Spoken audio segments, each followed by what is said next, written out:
बुधवारी सकाळी 6:30 वाजताच्या सुमारास बिबट्यानं पारडी परिसरातील भवानीनगर येथील 5 ठिकाणी हल्ले करत 7 जणांना जखमी केल्याची घटना घडली। दरम्यान जखमींपैकी एका व्यक्तीला ICU दाखल करण्यात आलं असून इतर जखमींवर पारडीतील खासगी रुग्णालयात उपचार सुरू आहेत।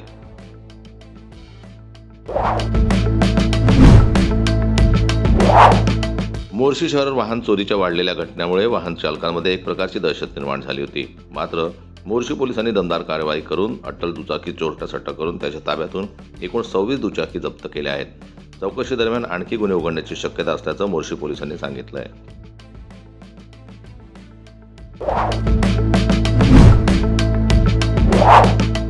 छत्रपती संभाजीनगर शहरातील भटक्या कुत्र्यांची संख्या 70,000 पर्यंत असल्यानं त्यांच्याकडून नागरिकांना चावणे, हल्ले करणे, रस्ते अपघात यासारख्या तक्रारींमध्ये वाढ होत आहे।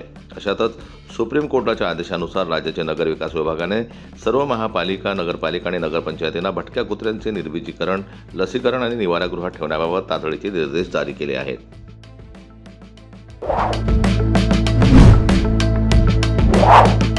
जुन्नर तालुक्यात गेल्या 3 महिन्यात 55 लोक गेले। सरकार असं म्हणत आहे की शेतकऱ्यांनी मानेला तारेचा पट्टा बांधून शेती केली पाहिजे। अंगणात मुले खेळत नाही, शाळेत जात नाही, असं वाटतं की अनेक उपाययोजना करण्यापेक्षा 3 महिन्याच्या आत 2000 बिबटे राहतील असं रेस्क्यू सेंटर बनवा।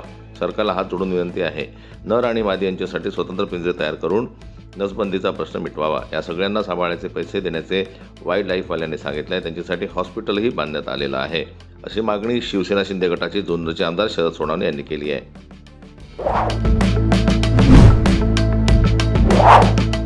राज्यात 2 वेगवेगळे राष्ट्रीय पक्ष आहेत, परंतु हे दोन्ही पक्ष एकत्र येणार असल्याच्या याआधी अनेकदा चर्चा झाली आहे।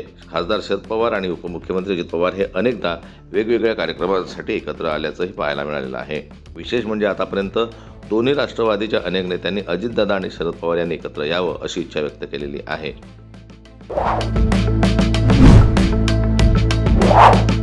आगामी काळात मुंबईसह राज्यातील विविध महानगरपालिकांच्या निवडणुकीची घोषणा होण्याची शक्यता आहे। त्यामुळे सर्वच पक्षांनी तयारीला सुरुवात केली आहे। अशातच आता मुंबईत महापौर कोण होणार अशी चर्चा रंगली आहे। महायुतीतील नेते मुंबईतच महायुतीचाच महापौर बसेल असा दावा करत आहे, तर मंत्री मंगल प्रभात लोढा यांनी मात्र मुंबईत भाजपचा महापौर असेल असं विधान केलं आहे।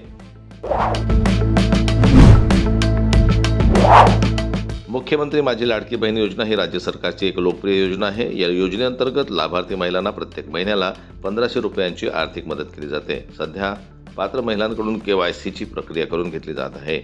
या प्रक्रियेदरम्यान महिलांना अनेक अडचणी येत आहेत। दुसरीकडे नियमांचं उल्लंघन करून लाभ घेणाऱ्या अनेक लाडक्या बहिणींची नावे लाभार्थी यादीतून वगळण्यात आली आहे। या सर्व मुद्द्यांवर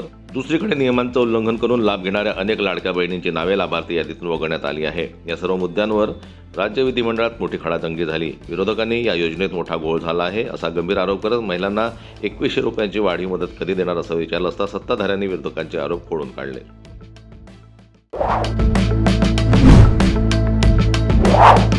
धुरंधर सिनेमातील FA9LA सॉन्गमध्ये अक्षय खन्नाच्या एंट्रीनं सर्वांना घायल केलंय। सोशल मीडियावर अक्षय खन्नावर स्तुतीसुमनं उधळली जात आहे, पण सध्या FA9LA सॉन्गमधील एंट्री आणि त्यात केलेला डान्स अक्षय खन्नानं कॉपी केल्याचं बोललं जात आहे। हा दावा सोशल मीडियावर व्हायरल होणाऱ्या काही व्हिडिओमधून केला जात आहे, पण अक्षय खन्नानं नेमकी कुणाची कॉपी केली? व्हायरल होणाऱ्या व्हिडिओमध्ये अक्षय खन्ना, त्याचे वडील सुपरस्टार विनोद खन्ना यांची कॉपी केल्याचं सांगितलं जात आहे।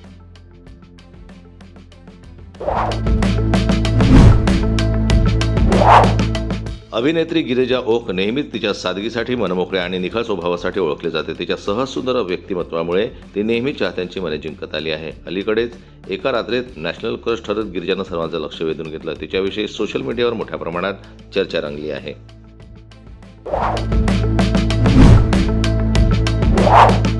स्टार प्रवाहाच्या मी होणार सुपरस्टार छोटे उस्तादच्या तिन्ही पर्वांना प्रेक्षकांचं भरभरून यश मिळालं आहे। या तिन्ही पर्वातले स्पर्धक आपल्या टॅलेंटनं महाराष्ट्राला मंत्रमुग्ध करत आहे। मालिकेचं शीर्षक गीत असो वा सिनेमातलं गाणं, प्रत्येक स्पर्धकाला स्टार प्रवाहाच्या माध्यमातून आपली चमक दाखवण्याची संधी मिळाली आहे। मी होणार सुपरस्टारचा मंच ही केवळ स्पर्धा नसून स्पर्धकांच्या कलागुणांना वाव देणारा हक्काचा मंच आहे। स्पर्धकांवर सुरांचे संस्कार करण्यासाठी मी होणार सुपरस्टारचा 4था सीझन सज्ज आहे।